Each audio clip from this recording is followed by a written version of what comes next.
ब्राह्मण के ही दो शाखाएं मानी जाती है, ब्राह्मण और भूमिहार ब्राह्मण। और इन दोनों के बीच में शादी विवाह का जो है वैवाहिक संबंध हमेशा से होता रहा है। बहुत सारी चीजें बदलने लगी हैं, बहुत सारी प्रोपगंडे भी आते हैं। तो इस विषय पर हमारा दूसरा सवाल था उनका आनंदवर्धन जी के साथ, उस सवाल को आप सभी के बीच रख रहा हूं, उसको सुनिए। यह मेरा तीसरा सवाल है और फिर आनंदवर्धन जी को पहले सुनिए, फिर अगले क्रम में चलते हैं। हमारे यहाँ एक और बहुत बात चलन में है, कई जगह तो माने 10-20 हजार शादियों में एक शादी भूमिहार ब्राह्मणों में देख लिया जाता है, वो भी लव मैरिज टाइप का हो तो है। लेकिन पीछे कई बार पढ़ा है, कई चीज को देखने के बाद ये पता चला कि भूमिहार ब्राह्मणों में शादी खूब होती थी, लेकिन आज के डेट में इसको बहुत वर्जित कर दिया गया है। इस टाइप से लगता है कि कुछ माने कुछ कंट्राडिक्शन टाइप का लगता है कि कुछ है कमी। देखिए, इस विषय में सबसे पहला जो और महत्वपूर्ण प्रसंग है वो है भूमिहार ब्राह्मण, जिनको मिथिला क्षेत्र में पश्चिमा ब्राह्मण कहते थे। तो पश्चिमा ब्राह्मण और मैथिल ब्राह्मणों में वैवाहिक संबंध थे या नहीं थे, इस पर हम लोग वार्ता करेंगे। तो सबसे पहले मिथिला क्षेत्र के राजवंशों को लेते हैं। तो मिथिला में ओइनवार राजवंश बहुत प्रभावी राजवंश हुआ है, और ये ओइनवार शाखा मैथिल ब्राह्मण में भी है और भूमिहार ब्राह्मण में भी है। अच्छा। तो ओइनी गांव के जो लोग झा पद लिखते हैं तो वो लोग अपने को ओइनवार कहते हैं, और ओइनवार लोग बेतिया क्षेत्र में, मुंगेर क्षेत्र में चले गए राजा शिव सिंह की मृत्यु के बाद, और उसके बाद कंस नारायण की हत्या हुई। तो आप बहुत बृहत्तर इतिहास मिथिला को आप देखेंगे तो आपको पहले स्पष्ट हो जाएगा कि जो राजा शिव सिंह है उनकी पत्नी द्रोणवार कुल की है, लखीमा। तो द्रोणवार तो द्रोणवार की शाखा भूमिहारों में है, ओइनवार की शाखा भी भूमिहार ब्राह्मणों में है, और ओइनवार की शाखा मैथिल ब्राह्मण में है। बनेली राजवंश है भागलपुर का, आज भी उनके वैवाहिक संबंध भूमिहार ब्राह्मणों में होते हैं। स्थापित मत है, स्थापित मत नहीं है, ये मतलब हो रहा है, वो हो रहा है, वो सहज संभव है।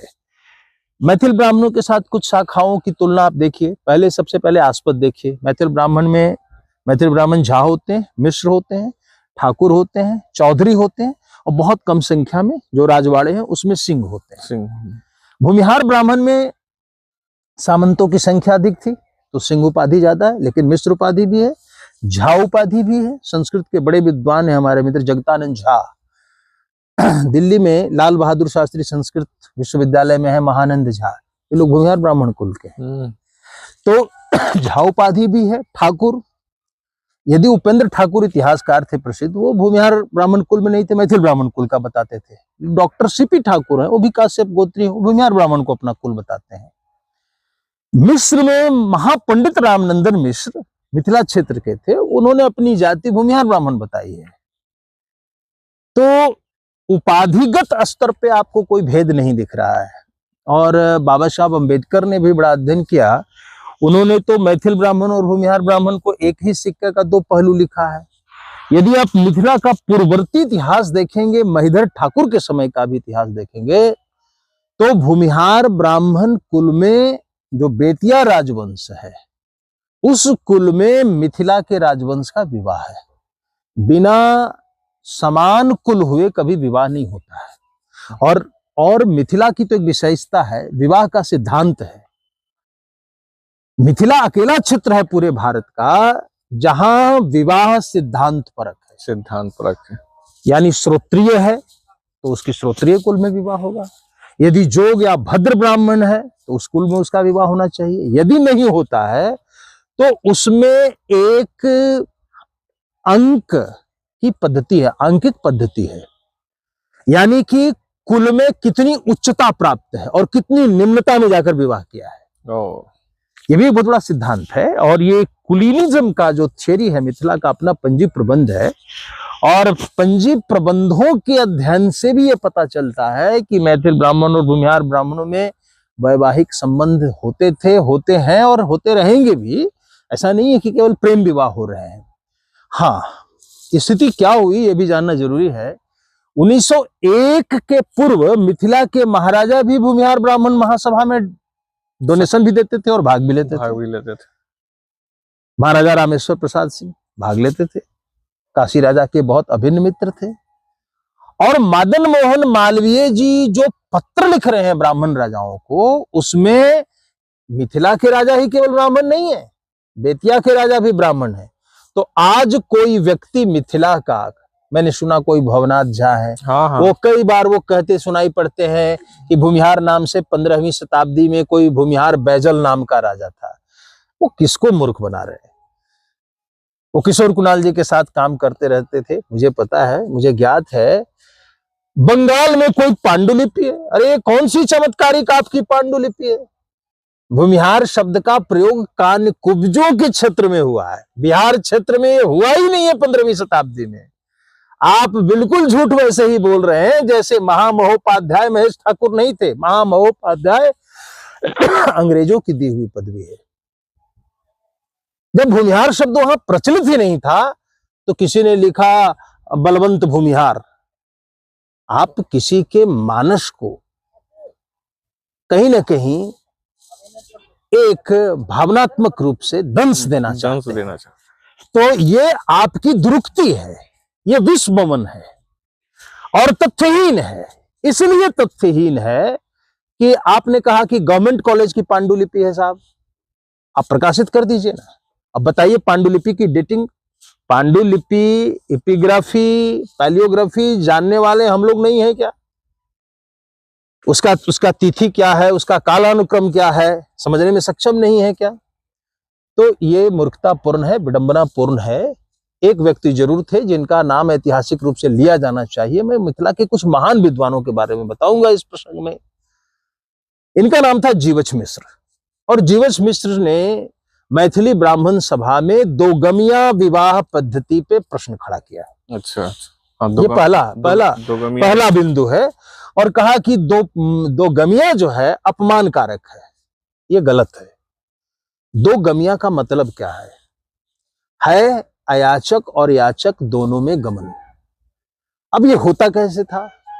देखिए भूमिहार ब्राह्मण धनाढ्य थे। आप मिथिला राजा के पत्रों को देखिए तो वो नाम में सिंह शर्मा लगा रहे हैं और वो ब्राह्मण सामंत लिख रहे हैं। केवट गामा के जमींदार द्रोणवार कुल के थे, मिथिला राजा ने दान दिया, अजित नारायण के वंशज को दिया। भूमिहार ब्राह्मणों ने कंदर्पी घाट की लड़ाई लड़कर नरेंद्र सिंह के स्वाभिमान की रक्षा की है। वो नरेंद्र सिंह भूमिहार ब्राह्मण की मर्यादा कैसे भूल सकते थे? तो भवनाथ झा जैसे लोग, निश्चलानंद जी जैसे लोग इतिहास नहीं जानते, ऐतिहासिक विमर्श में सक्षम होते तो ऐसी बात नहीं कहते। और उनको मिथिला का विराट इतिहास और शहजात जो संबंध है भूमिहार ब्राह्मण का मैथिल ब्राह्मण से, उस पर वो प्रश्न चिन्ह उठाते। जीवछ मिश्र ने एक बात जरूर कही थी कि भूमिहार ब्राह्मण में और मैथिली ब्राह्मण में ये जो विवाह पद्धति है इस पर रोक लगनी चाहिए। इससे एक वहां विवाद जरूर आया था, लेकिन उनके कहने से ऐसा समाप्त हो गया हो ऐसा नहीं है। एक दूसरी भी बात है, मैंने कारण क्या था? उनका कहना था कि ये अंग्रेजी दस्तावेज में ब्राह्मण वर्ग से अलग किए गए हैं। अच्छा, अब आप सरयू पारिन, जी अंग्रेजों ने अलग किया था। सरयू पारिन क्षेत्र में जाए तो वहां पर जो उत्तर प्रदेश का क्षेत्र है, जो आपका गोंडा का क्षेत्र है, बस्ती का क्षेत्र है, जो क्षेत्र फैजाबाद का है, वहां पर इनको महाराजिया बाभन कहते थे, बहराइच तक। ये महाराजिया बाभन में और भूमिहार ब्राह्मण में सरयू पारिन उपाध्यायों और मिश्र में उनका विवाह संबंध होता था। प्रयाग क्षेत्र में भी भूमिहार ब्राह्मण की पदवी मिश्र और पांडे है, वहां भी विवाह के उदाहरण मिलेंगे। इलाहाबाद के तीर्थ पुरोहितों से भूमिहार ब्राह्मणों के वैवाहिक संबंध थे। अब तो जो बस्ती और गोंडा का क्षेत्र है वहां के सारे महाराजिया ब्राह्मण, बहुत आप इंक्वायरिंग करेंगे, गहन शोध करेंगे, तब आपको ये बात परिचर्चा में आएगी कि इनके पूर्वज वस्तुतः भूमिहार ब्राह्मण श्रेणी के थे और वैवाहिक संबंधों के कारण धीरे धीरे करके वो सरयू पारिन समूह में ही मिल गए। इसी प्रकार कालीकुब्ज में अवस्थी लोगों का विवाह बहुत बार भूमिहार ब्राह्मणों में हुआ है और अवस्थी एक श्रेष्ठ ब्राह्मण माने जाते हैं। तो स्वामी सहजानंद सरस्वती ने ब्रह्मर्षि वंश विस्तर में कानकुब्ज ब्राह्मणों और भूमिहार ब्राह्मणों के बीच में वैवाहिक जो संबंध थे, या सरयूपारिन के साथ जो वैवाहिक संबंध थे, या मिथिला के साथ जो मैथिल ब्राह्मण के साथ वैवाहिक संबंध थे, उसकी उन्होंने पूरी शोध परक लिस्ट भी जारी की थी। और अभी हाल में जर्मनी से एक किताब आई है, लेखक का नाम प्रत्युष है, उसने वैवाहिक संबंध ब्राह्मणों के बीच में कैसे थे इस पर शोध किया है। और उस शोध में भी ये स्पष्ट है कि भूमिहार ब्राह्मण और दूसरे ब्राह्मणों में वैवाहिक संबंध होते रहे हैं, और आज भी यदि कोई विवाह होता है तो उसको वर्ण से बाह्य नहीं माना जाता है। बिल्कुल।